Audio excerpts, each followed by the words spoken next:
All right, here's the Northstar B17, the IXP layup.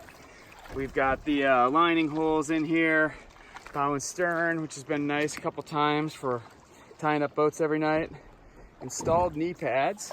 This is good on a clay river like this because you're just not going to get quite as much dirt and water stuck to those as you would a throw-in trapezoidal knee pad or standard knee pad.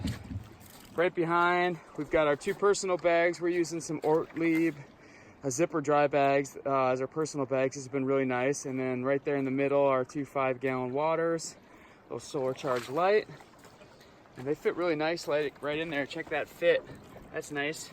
Here's two of our barrels. We're putting dinners. I think one of these actually has trash in it right now. Barrels have been really useful. Using one for our hollowing out our toilet waste as well. There's the stern seat. This right now is empty, but that has been full at times. So we were able to haul 15 gallons of water in this boat, plus our personal waters and all that food. And we were doing great. Got a throw bag in, come around to the back. There's those rope, stern rope. We've got whitewater eyelets all along. We have, so if we choose to secure gear down for running rapids, we can. That's really useful. And this IXP is just a really tough layup. We've been dragging it up rocks. Yesterday we went through a class 3 and just fully avoided the big waves by smacking right in the middle of the hull on a big rock with this full load. We think we have about 560 pounds in this boat, with including our paddlers. And we're gonna go get on this beautiful river. There's the crew. Down to Dan and Bear's Northstar. There's Dan Cook, proprietor of Cook Custom Sewing, and just the general great wilderness man. He's putting a couple of his Cook packs in this boat. These things are just built on a whole nother level.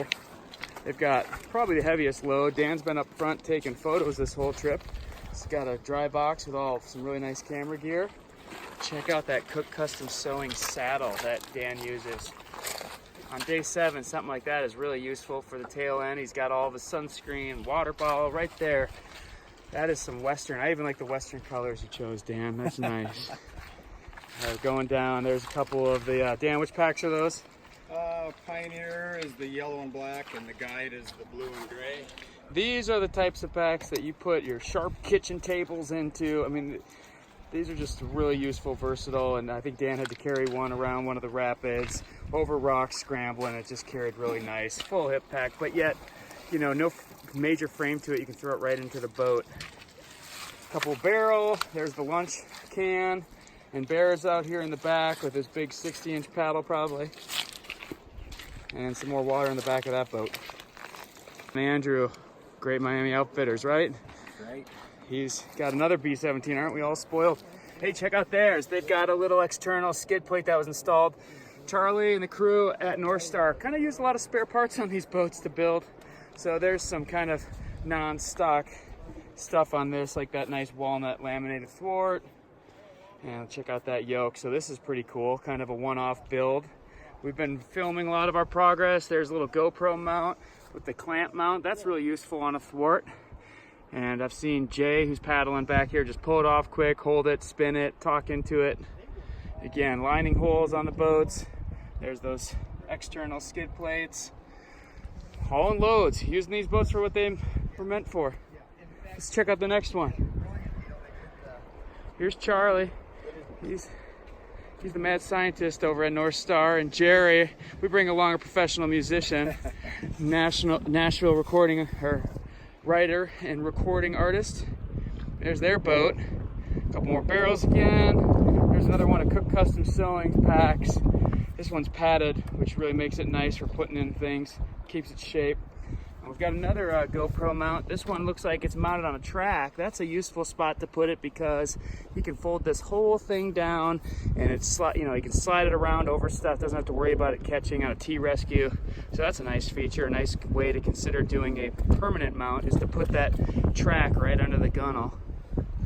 This boat again using some odds and ends. They've got a contour yoke on this. Kind of pulls the barrels down nicely. And again, the lining holes. One thing we really liked is that slanted tank well. This tank well full foam slanted down like you see right there.